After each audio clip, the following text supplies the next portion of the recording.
এবারে রামপুরহাটের নজর কাড়া পুজোগুলির মধ্যে অন্যতম হয়ে উঠতে চলেছে সানঘাটাপাড়া সার্বজনীন দুর্গাপুজো।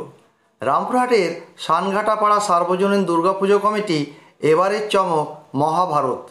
রামপুরহাট শহরে অনেক পুজো কমিটি বিভিন্ন রকম পুজো মণ্ডপ সুসজ্জিত করেছেন, কোথাও প্রতিমা, কোথাও প্যান্ডেল, তো আবার কোথাও বা আলোকসজ্জায় নজর কেড়েছে পুজো কমিটিগুলো। তবে এবারের পুজোর প্যান্ডেল, প্রতিমা ও আলোকসজ্জা সমস্ত কিছুতেই চমক দিতে চলেছে সানঘাটাপাড়া পুজো কমিটি। পুজো কমিটির পক্ষ থেকে জানানো হয়েছে, এবার মানুষের সমাগম হবে অন্য প্যান্ডেলের তুলনায় অনেক বেশি বলে আশা করা হচ্ছে। তারা আরও জানান, এবারের পুজোর থিম রয়েছে মহাভারতের আদলে প্যান্ডেল, এবং প্যান্ডেলের ভিতরে যদা যদা হি ধর্মস্য গ্লানি ভবতি ভারতে, এই যে শ্লোকটি, যেটা মহাভারতে শ্রীকৃষ্ণ অর্জুনকে দিয়েছিলেন, সেই শ্লোক বেশ করেই পুরো মণ্ডপ সাজানো হয়েছে। এখানে আসলে ভক্তির সাগরে বিলীন হয়ে পড়বে সকল আগত দর্শনার্থী। পুজো মণ্ডপের ভিতরে মহাভারতের চিত্র তুলে ধরা হয়েছে। দেখলে আপনারও মন কেড়ে নেবে এই পুজো মণ্ডপের থিম। অনেক পুজো কমিটি বিভিন্ন ধরনের নজর কাড়া থিম উপস্থাপন করেছেন, কিন্তু এই সানঘাটাপাড়া সার্বজনীন দুর্গাপূজা কমিটি এই থিম এক অনন্য নজির গড়েছে রামপুরহাট শহরে।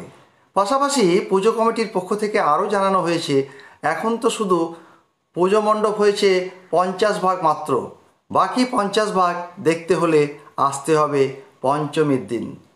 তারই কিছু চিত্র তুলে ধরা হলো জনগণ নিউজের পর্দায়।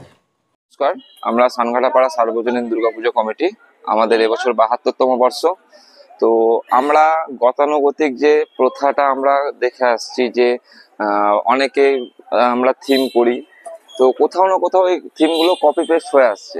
তো সানঘাটাপাড়া এবছর চিন্তা ভাবনা করেছিল যে আমরা কোনো কপি পেস্ট করবো না, আমরা নিজস্ব ভাবনায় এবছর একটা থিম নিয়ে আমরা এগিয়েছি, মহাভারত। মহাভারতের ওপর পুরো প্যান্ডেলটা আমাদের তৈরি হচ্ছে। মহাভারতের যে শ্লোক যদা যদা হি ধর্মস্য, যে শ্লোকটা আছে, যেটা কৃষ্ণ অর্জুনকে দিয়েছিলেন, সেই শ্লোককে বেস করে আমরা এই পুরো মণ্ডপটা আমরা সাজিয়েছি। মণ্ডপের বাইরে প্যান্ডেলেও আপনারা মহাভারতের বিভিন্ন মুহূর্তগুলো আপনারা দেখতে পারবেন, এবং ভেতরেও মহাভারতের কিছু দৃশ্য আমরা তুলে ধরেছি। আমরা এর আগেও বলেছি যে আমাদের সানঘাটাপাড়া এবছর ধামাকা দিতে চলেছে।